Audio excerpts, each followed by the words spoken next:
राज्याभिषेकाच्या नंतर शिवाजी महाराजांनी आणखीन एका महत्त्वाकांक्षी प्रकल्पाला हात घातलाय बरं का.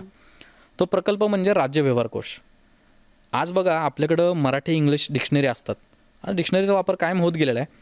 वेगवेगळ्या भाषांमधून आपल्याला ते शब्द आपल्याकडे पाय परवलीचे शब्द असतील याचा आपण कायमच विचार करतो. आजच्या काळामध्ये आपण पटकन सर्च करतो गुगल ट्रान्सलेट करून.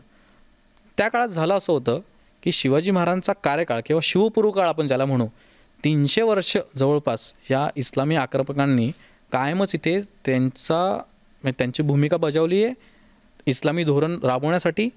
त्यासोबतच झालं असं की त्यांच्यासोबत येणारे सगळे फारसी शब्द आहेत ते फारसी शब्द इथल्या जनमनात रुजू झालेत.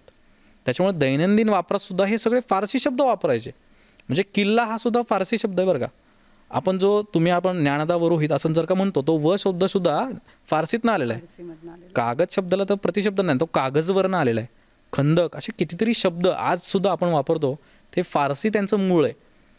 तर त्या काळामध्ये शिवाजी महाराजांच्या लक्षात आलं की भाषा हे एक संस्कृतीचं माध्यम आहे. म्हणजे संस्कृती पसरवण्याचं म्हणजे आहे ते भाषा हे एक माध्यम आहे. हे माध्यम जर का मी रिफॉर्मेशन्स केले याचे तर त्यातनं काय घडेल तर ह्या सगळ्या फारसी शब्दांना मी प्रतिशब्द शोधून काढा म्हणून रघुनाथ पंत हनुमंते यांना त्यांनी शिवाजी महाराजांनी जबाबदारी दिली आहे की तुम्ही एक अशी डिक्शनरी तयार केला. त्या डिक्शनरीचं नाव आहे राज्य व्यवहार कोश. जवळपास 1300 शब्दांचा तो शब्दकोश आहे की फारसी शब्दांना तुम्ही काय मराठी किंवा संस्कृत प्रतिशब्द वापरले पाहिजेत याचे नियम घालून देण्यासाठी हा ग्रंथ तयार झालेला आहे.